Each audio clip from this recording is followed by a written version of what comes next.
Hello and welcome to Spooning with me, Mark Wogan. Each week I'm joined here at the Mount Street restaurant by a very special guest, and they will be cooked food by Jamie Shears, the executive chef. 2 spoons. One of something they say they love, another of something they say they potentially hate. And the difference is they will be blindfolded. This week I am joined by a woman who knows about fashion, interiors, shrubs and robots. And she knows how to cut a rug or two. Will you please welcome Angela Scanlon? Hi. How are you? I'm very well. It's quite an eclectic mix, isn't it? Yeah. Shrubs, robots. Some might dancing. say confused. It's fine. That's how I But am. but obviously, people before they come on to this podcast answer a questionnaire. Some people go into great depth. It was a series of one-word answers, which made putting together any kind of menu for you nearly impossible. But I did come back then. I was in quite a flourishy mood afterwards, and I gave, I felt quite detailed answers when I was nudged. I like a deadline. Yeah. So we'll start with the start of your day, which Okay. is that drink there. It is. Now tell people what that is. So this is cacao. Yeah. Ceremonial grade cacao. So it is, it's basically chocolate. Yeah. But without the sugar or any of the additives or any of the processing. So it's, cacao bean mashed. Now I made that up myself for you and brought it here in a flask today. Now it has got a few more additives in it that you might not normally go for. As in decorative. Well, just a bit more flavour enhancement. It smells delicious. Give it a go. Okay. Give it a quick sip. I feel weird about hot drinks through a straw. Well, I was just protecting the lip gloss. Don't worry about that. Okay, fine. There we go. Okay. Well, just have a sip of that. Tell me whether I have achieved perfect cacao for you. It smells kind of almost chai-like. Mm-hmm. There's a spice and a warmth to it. There is. How is that? How does that stack up? Oh, that's good. Now, there's a couple of little cheats in There's there. a little salt in there, isn't there? There's pink Himalayan sea salt. So, what I've done with that is there is a little bit of maple syrup in it.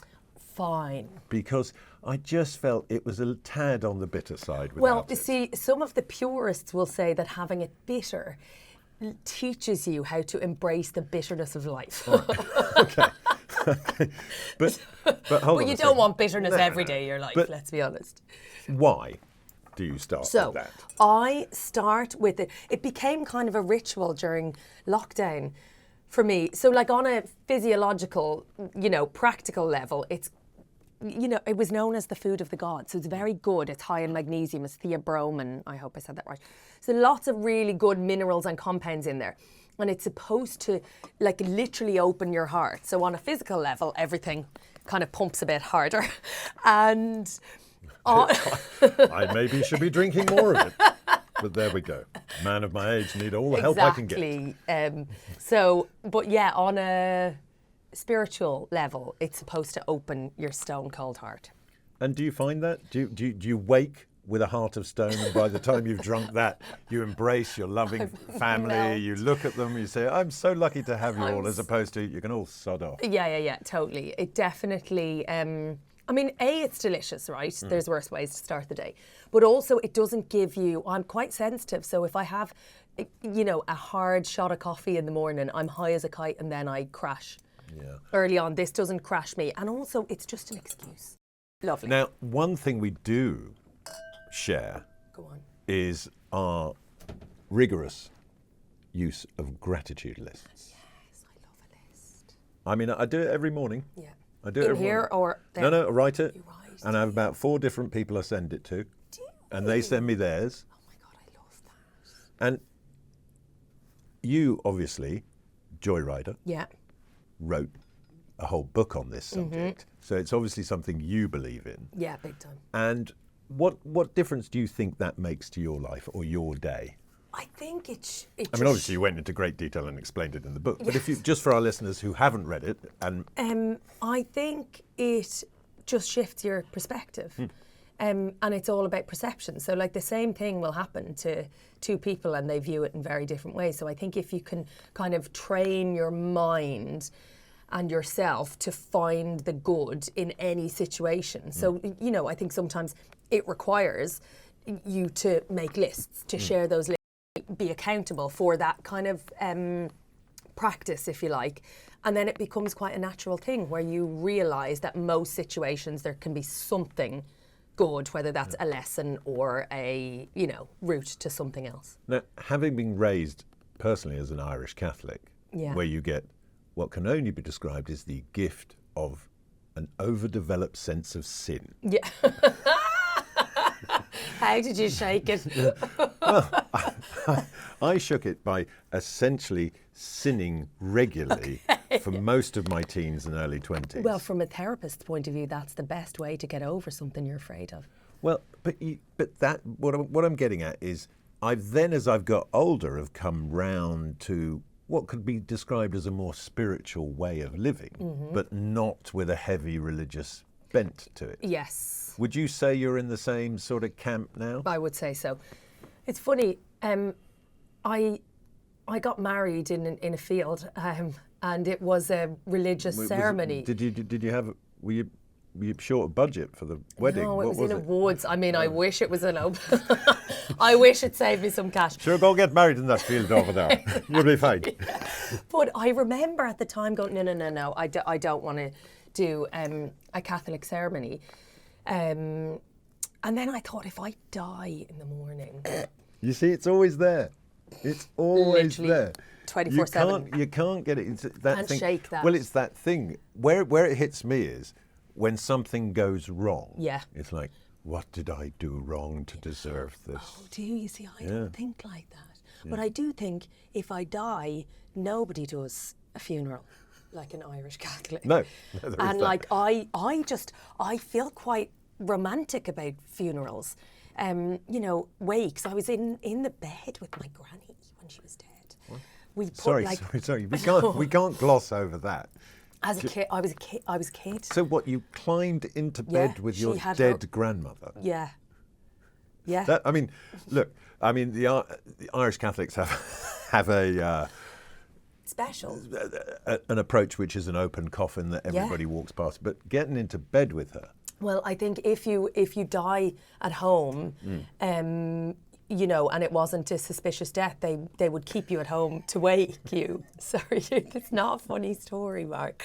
But I have real clear... Sorry, is this suspicious?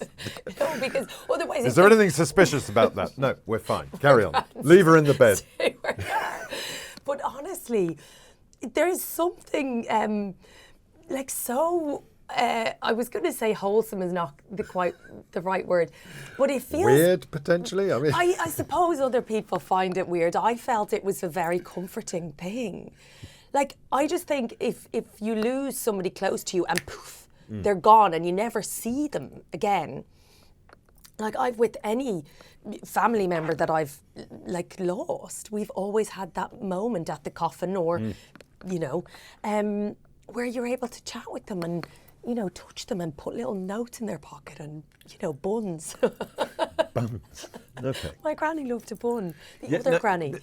But you had a granny who lived to 93. 93, yeah. And had, what was it, 14 children? 14 children. She had Definitely 15. Catholic. Definitely Catholic. Definitely, yeah.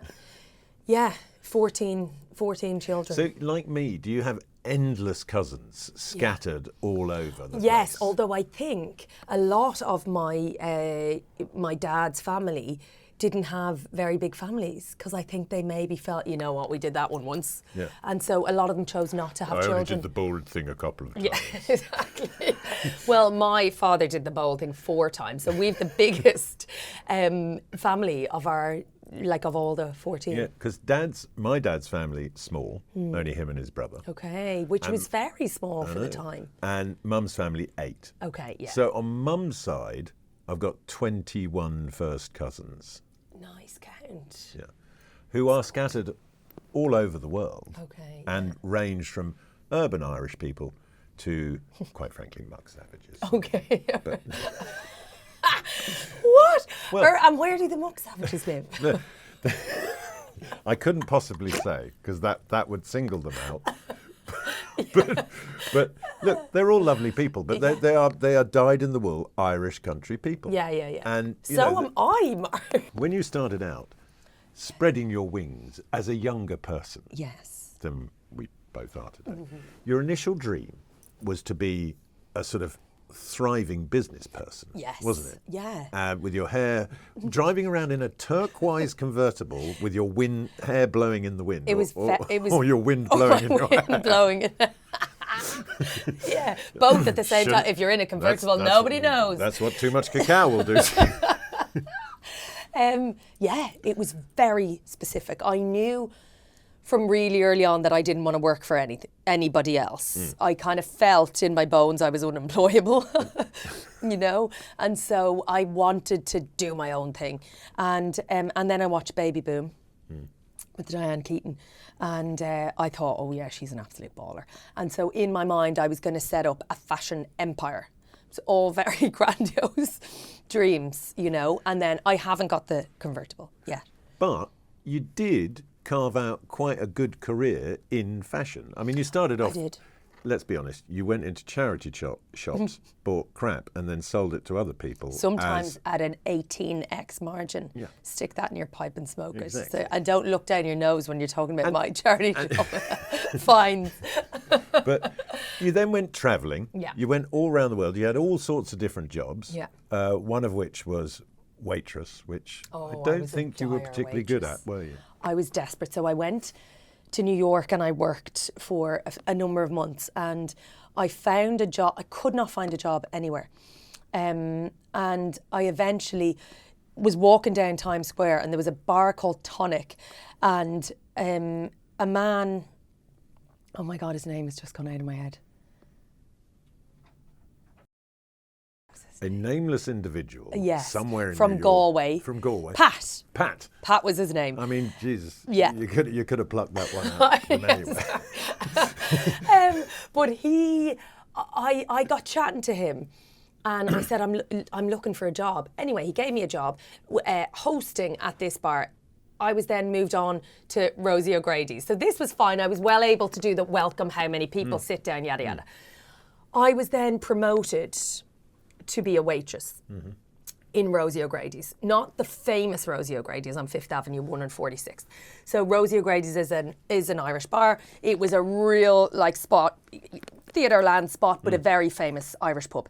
And this was like the little sister of it, owned by the same guys, Austin Delaney and his sons. And anyway, so I waitressed there for a few weeks, I'd say. Maybe I didn't last a few weeks, but I was fine. Okay. I was friendly, and I think charm gets you a long way. And so I got by. Then I was promoted to behind the bar, which actually is a wild promotion, because you want to be working in a bar in New York. Tips are better. The tips are astonishing. So it's all, yeah, it's good. So I was very good behind the bar. One night, the co-owner, guy called Mike Carty from Limerick, came in. He never came in. And so Pat said to me, listen, will you go on the floor? Redhead, Irish woman, this is going to go down an absolute treat. Ticking all the boxes. So I said, fine. It's been a while, but fine. So I went on. I was really nervous. I did not want to serve that table. So they put this other woman on his table. I went over, said hello. But I was on another table that was like 8 or 10 people that had come from the south. They were all in T-shirts. It was quite a casual vibe. The south of... Not London. No. There. Yeah. And I had a great chat with them. They all ordered sea breezes, which are like vodka and grapefruit. So, Bit of cranberry as well. oh, is there? Thank you very much. Yeah. How long did you I work? should know that from my bar days.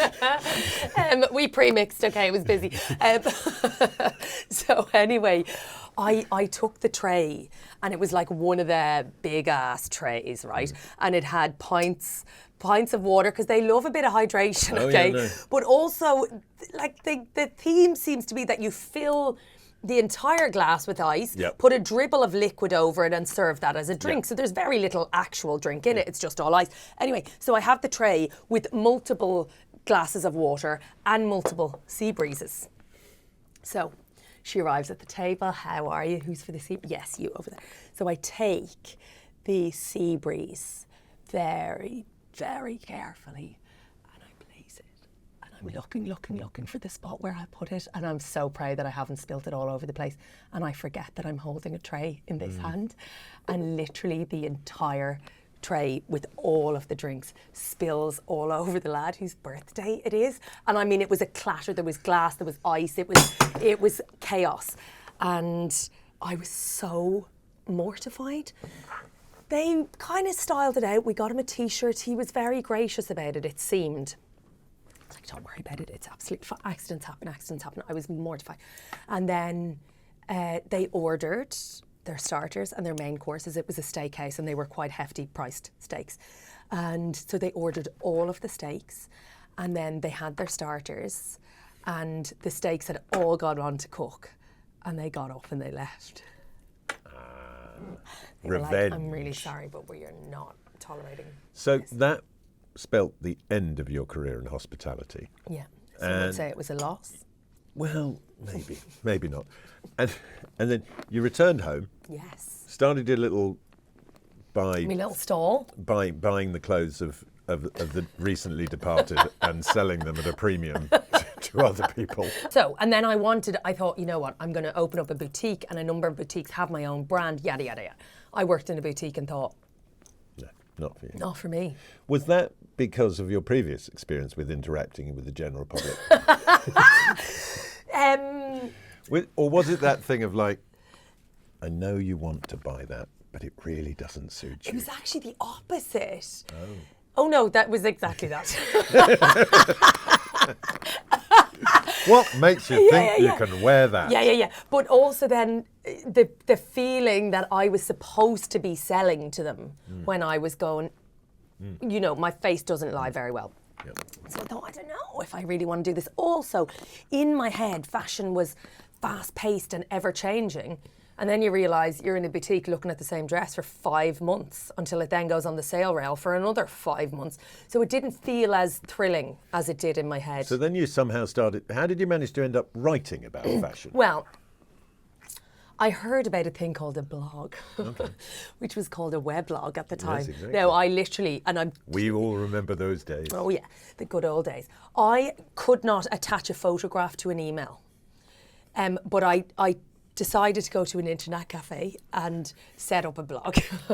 And I then contacted the Irish Independent at the time. I was like, you guys really need a fashion blog. I'll do it for free. So then I started writing. They got free content.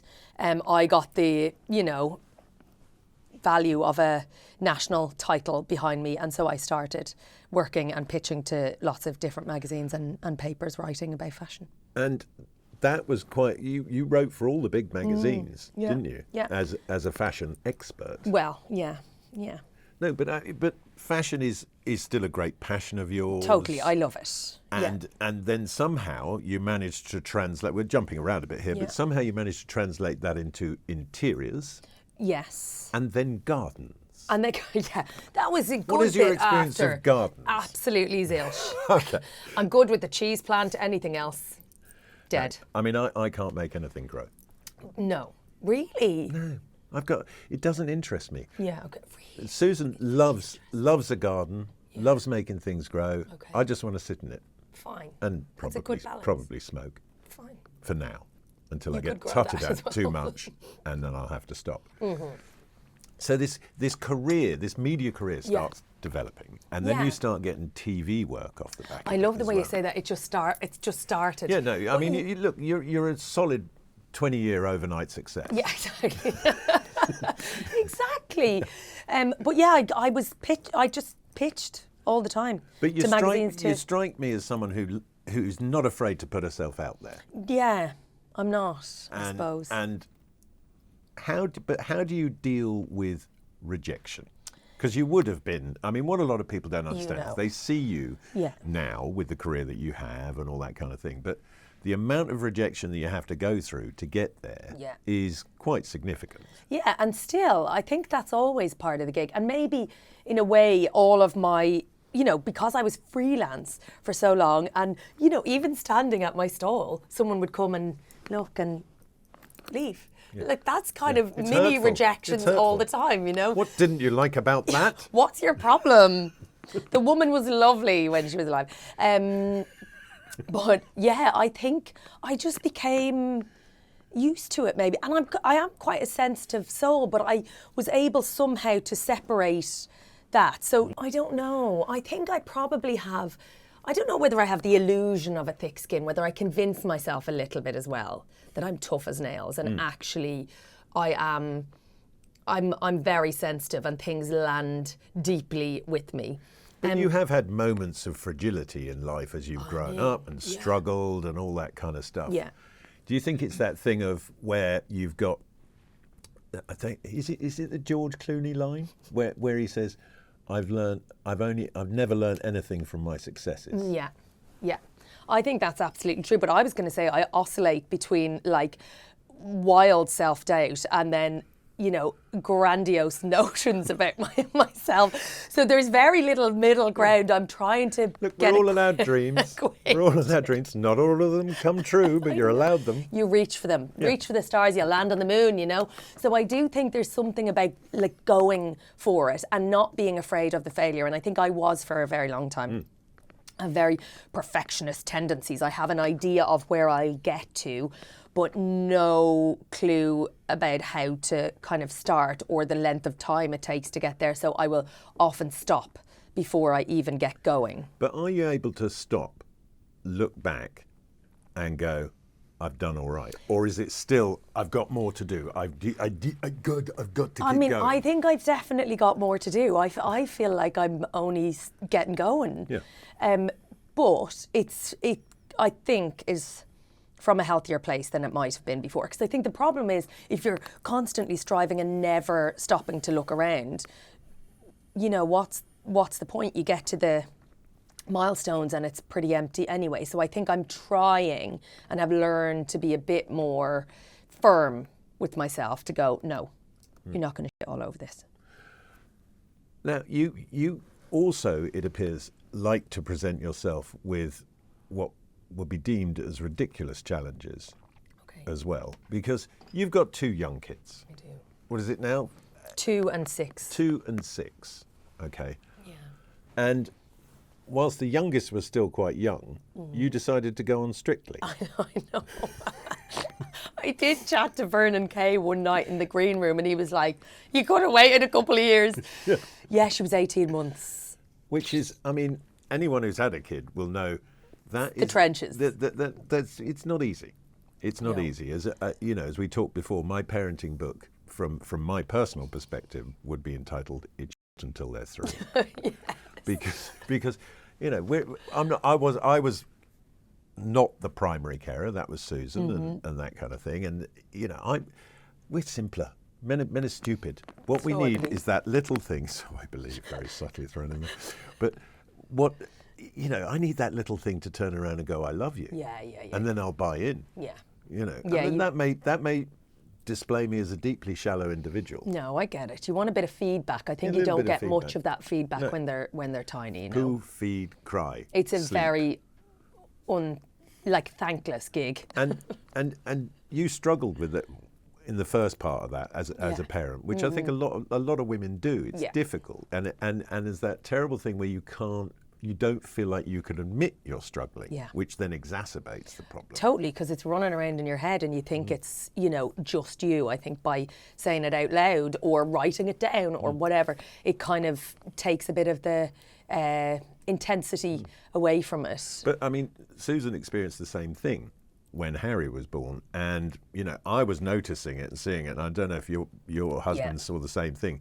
But there's also that thing as husband, there's no getting through to you either. I mean, no. You're there going, have you thought that maybe that, or... Yeah. And then it wasn't until one day she was standing in the supermarket with 2 packets of something in each hand and burst into tears and had no idea why. Yeah.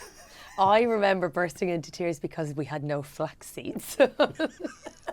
I was absolutely devastated, and it was the end of the world. And I thought, oh yeah, no. Because obviously your hormones are all over the shop. So those kind of irrational and exhaustion. So, you know, you get tired now without a small baby, you want to cry anyway.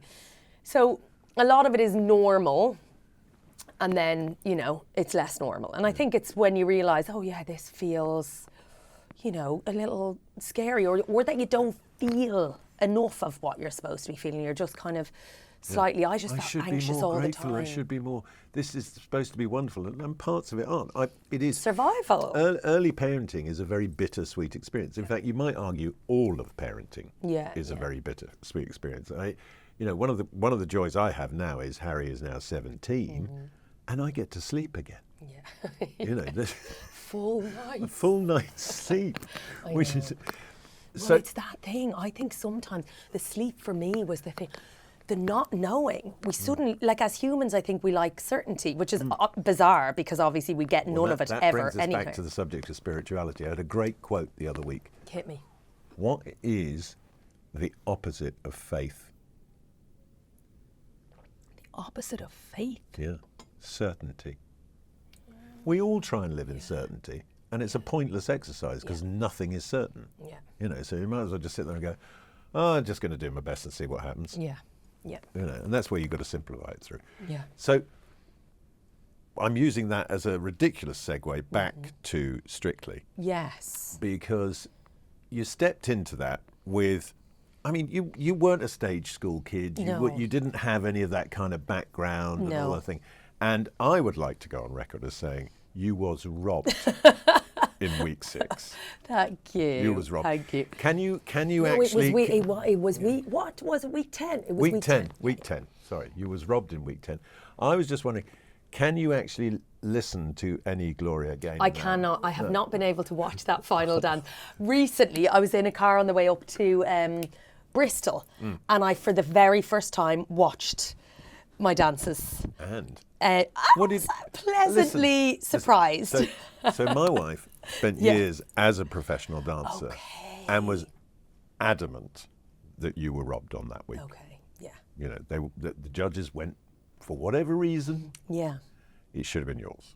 Well, listen, that's how the cookie crumbles. But during that period, you went into a little bit of detail about the kind of things that you ate. Now, one would assume, given the physical rigours of appearing on Strictly, that you would eat a very balanced, clear diet. You would. But I have down here what appeared to be the mainstay of blame Claudia Winkleman for this. Okay, but they are chocolate-covered pretzels. And I have to say, they are magnificent. They're absolutely. It's the salted sweet thing again. I love it. What a combo. I'm gonna have one of those. Unbelievable. Also remind me of America.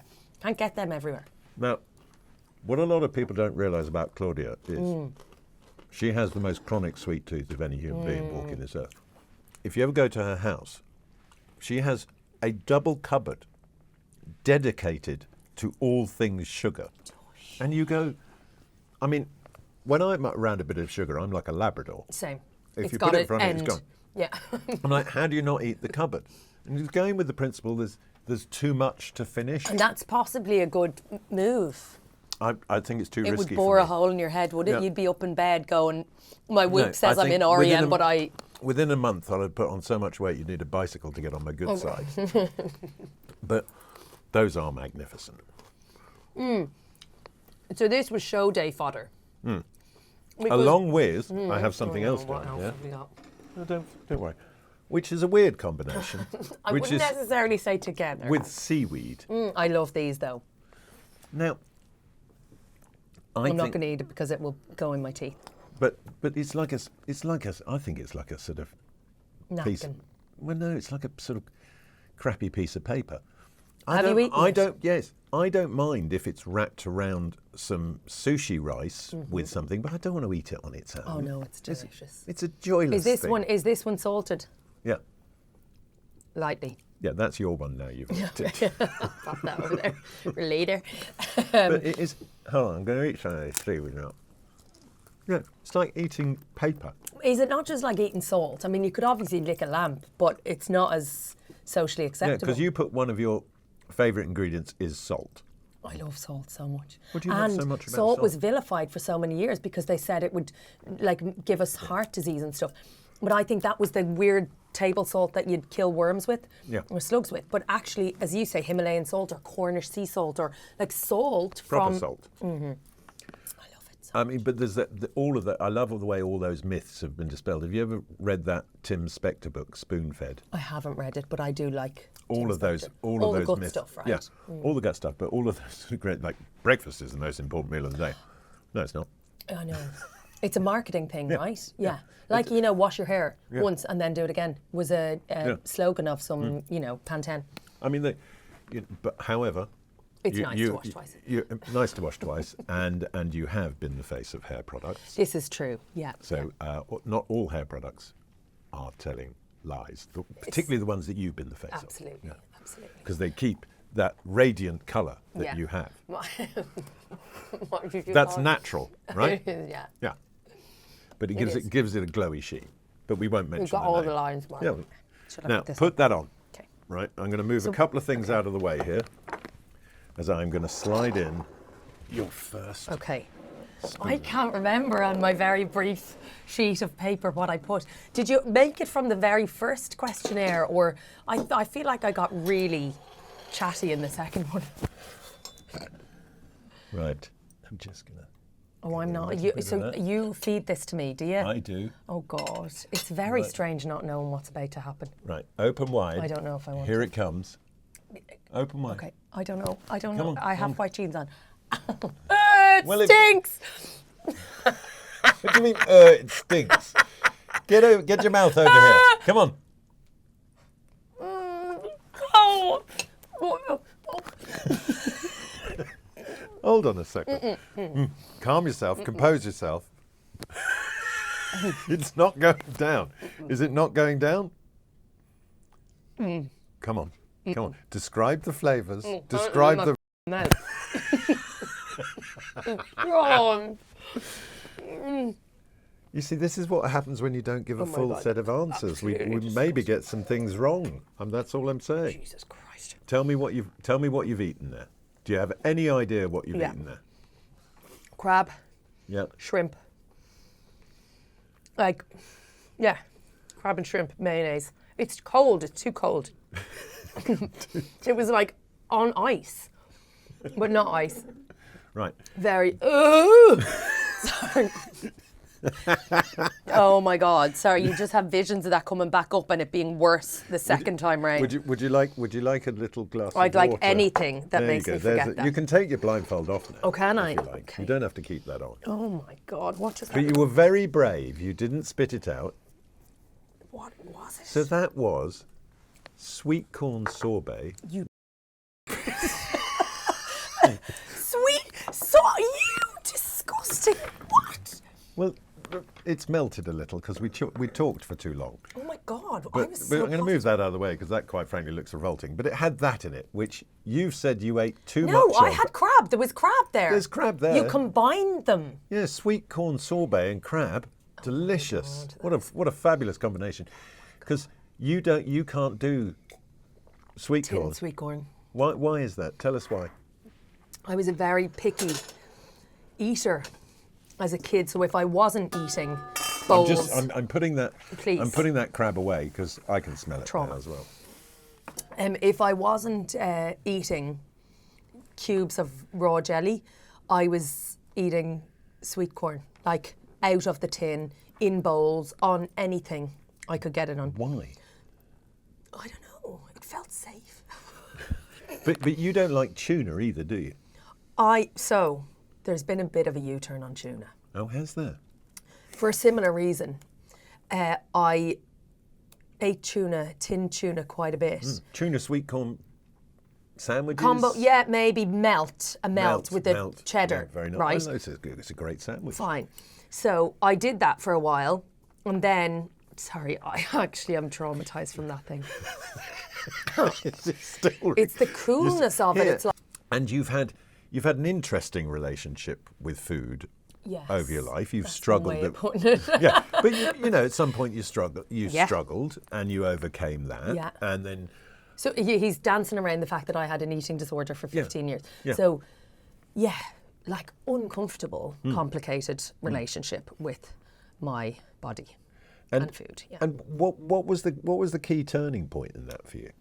I think there were a number of key turning points, as in, I would think I had turned a corner and then there'd be a backward step, you know. And do you still find, like, you know, I am 31 years clean and sober, but I still have and will always have an addictive personality. Yeah. So that addict side of me can come out and express itself in lots of different ways. Yeah. Do you find that still the same around food now? Food is much less loaded for me now. I think really, you know, to your point of that addictive personality, I kind of neatly switched my fixation and control around eating to work. Yeah. And so it became, I didn't realise obviously at the time that I had done it, but it became a much safer, you know, arguably more lucrative, more socially acceptable addiction to pursue. And so I think that probably, so my cure from my eating disorder kind of looked like it happened quite seamlessly in the end.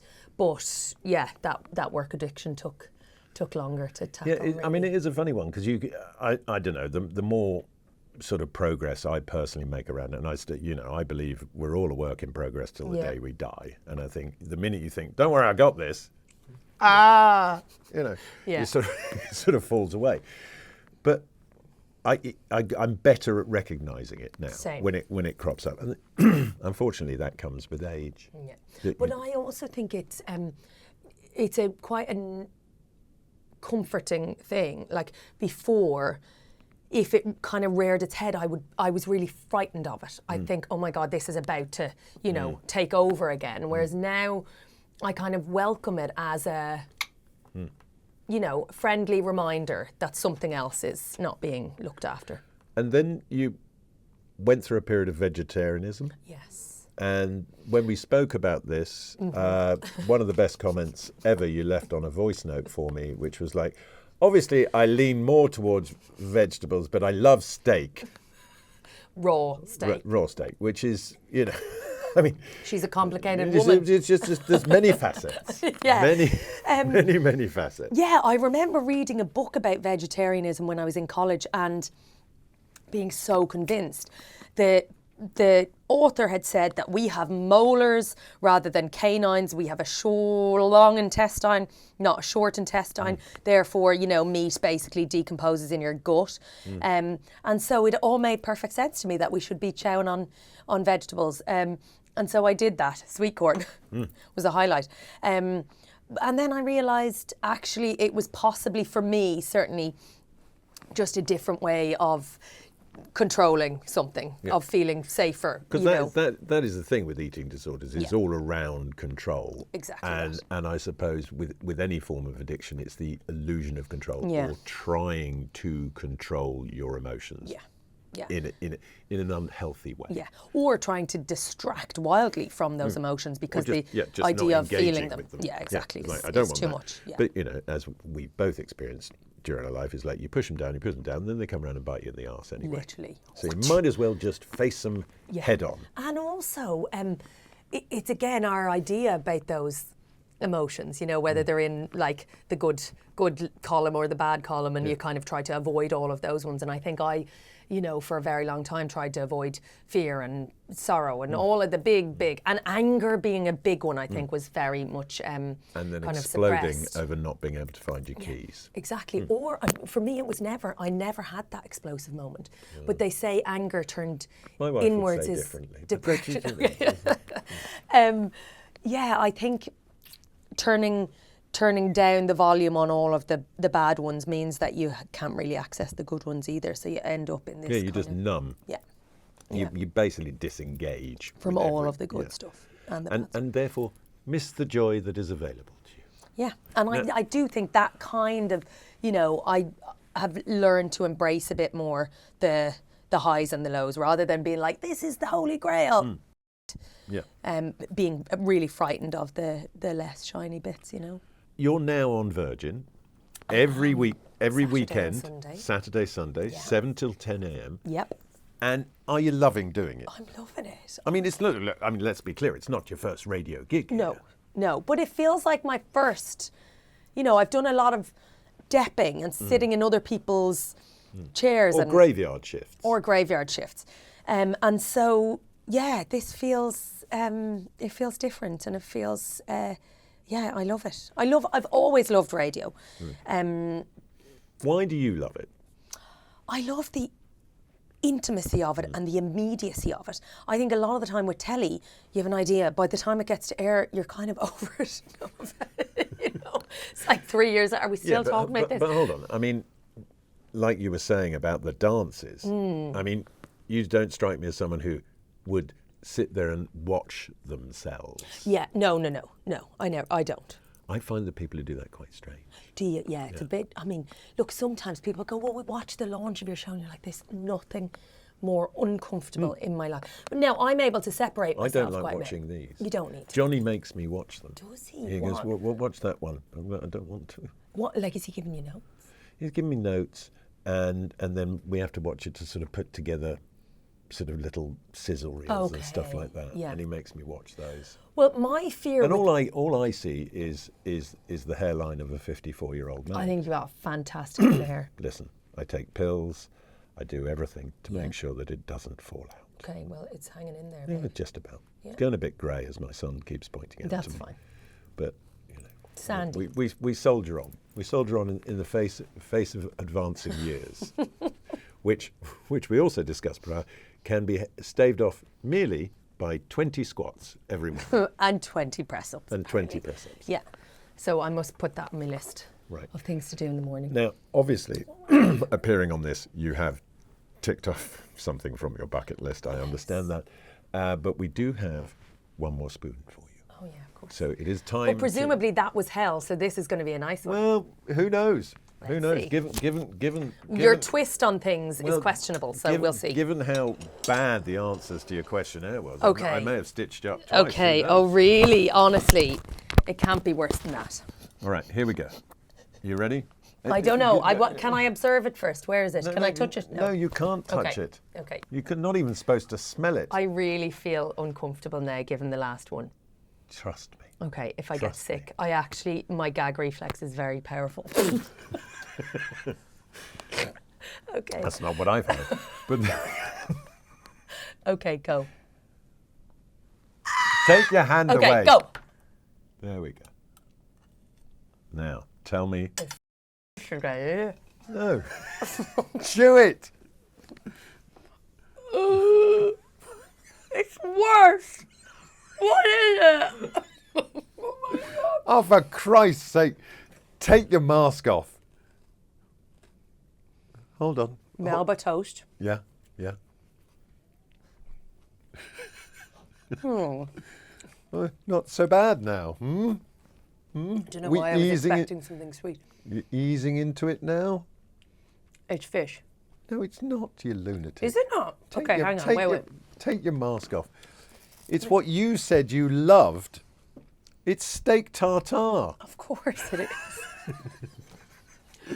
Oh, stick to the Delicious. tonic tea cakes, will you? For goodness sake. Delicious. Have a bit of that.